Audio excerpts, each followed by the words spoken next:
శ్రీ సత్యసాయి జిల్లా కదిరిలో చారిత్రాత్మక ఘట్టం ఆవిష్కృతమైంది. విజయనగర సామ్రాజ్య మహారాజు శ్రీకృష్ణదేవరాయల విగ్రహావిష్కరణ ఘనంగా నిర్వహించారు.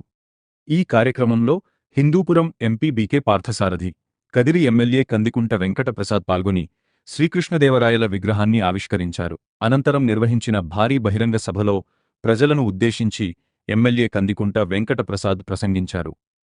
ఈ సందర్భంగా ఎమ్మెల్యే మాట్లాడుతూ 15వ శతాబ్దంలోనే సామాన్య ప్రజల ఆలోచనలు, అవసరాలను అర్థం చేసుకున్న గొప్ప మనసున్న మహారాజు శ్రీకృష్ణదేవరాయలు అని కొనియాడారు. అలాగే శ్రీకృష్ణదేవరాయల ఆలోచనలకు అనుగుణంగా స్వర్గీయ నందమూరి తారక రామారావు హంద్రి నీవా కాలువల నిర్మాణానికి శ్రీకారం చుట్టారని పేర్కొన్నారు. శ్రీకృష్ణదేవరాయల ఆశయాలను ముందుకు తీసుకెళ్తూ చెరువులకు నీటిని అందించిన ఘనత ముఖ్యమంత్రి చంద్రబాబు నాయుడిదేనని అన్నారు. అంతేకాకుండా కదిరిలో శ్రీకృష్ణదేవరాయల విగ్రహాన్ని ఏర్పాటు చేయాలని ప్రయత్నించిన సమయంలో అప్పటి వైసీపీ ప్రభుత్వం కేసులు నమోదు చేసిందని ఆరోపించారు. ఎక్కడైతే అవమానానికి గురయ్యామో అదే చోట నేడు తలెత్తుకొని గర్వంగా శ్రీకృష్ణదేవరాయల విగ్రహావిష్కరణ కార్యక్రమాన్ని నిర్వహించడం ఆనందంగా ఉంది అని ఎమ్మెల్యే కందికుంట వెంకట ప్రసాద్ వ్యాఖ్యానించారు.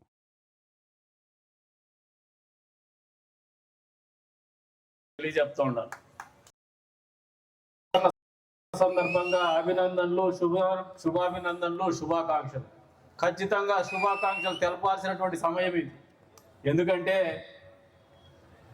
మామూలుగా బలిజ సోదరుల్ని చాలా తెలివైన వాళ్ళు అంటుంటారు, కానీ నా దృష్టిలో అమాయకులు వీళ్ళు చాలా అమాయకులు, చాలా ప్రేమానురాగాలు ఉండేటువంటి వ్యక్తులు వీళ్ళు. వీళ్ళ ప్రేమానురాగాల్ని, వీళ్ళ అమాయకత్వాన్ని చేతగానితనంగా గత ప్రభుత్వంలో చూసినటువంటి పరిస్థితులు మీరందరూ ఒక్కసారి అర్థం చేసుకోమని చెప్పేసి కోరుతా ఉన్నారు.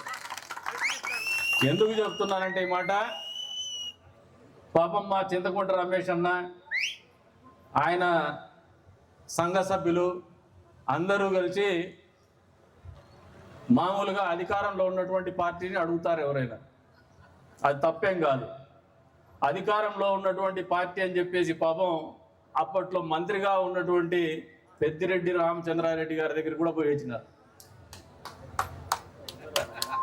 కానీ తమాషైన వ్యవహారం ఏమంటే అక్కడికి పోయి పర్మిషన్ తీసుకొని కదిరిలో కేసు పెట్టించుకున్నారు.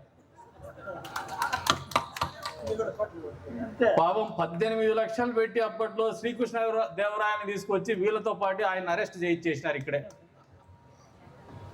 దాన్ని నిలబెట్టుకోవడానికి పాపం మళ్ళీ కూటమి ప్రభుత్వము, మన అభినవ శ్రీకృష్ణదేవరాయలు చంద్రబాబు నాయుడు గారు ముఖ్యమంత్రి అయితేనే సాధ్యమైనటువంటి పరిస్థితుల్లో ఒక్కసారి అందరూ కూడా అర్థం చేసుకోమని చెప్పేసి కూడా కోరుతా ఉన్నారు. ఎందుకు అభినవ శ్రీకృష్ణదేవరాయలు అని చెప్పేసి పేర్కొంటానంటే, శ్రీకృష్ణదేవరాయలు అనే విగ్రహం ఒక నిలువెత్తు, ఆదర్శం, సంకల్పం, జీవన విధానం అనేది వాస్తవం అని చెప్పి సందర్భంగా తెలియజెప్తూ ఉన్నారు. మీరు ఒకసారి 15వ శతాబ్దపు ఒక మహారాజు, నా దృష్టిలో మహారాజు కాదు, ఒక సాధారణమైనటువంటి మనుషుల ఆలోచనని అర్థం చేసుకొని పూడిక తీసుకొని మళ్ళీ అదే చెరువుల్ని పునరుద్ధరించుకున్నటువంటి పరిస్థితులకి అప్పట్లోనే రూపకల్పన చేసినటువంటి మహానుభావుడు ఎవరంటే శ్రీకృష్ణదేవరాయలు గారు.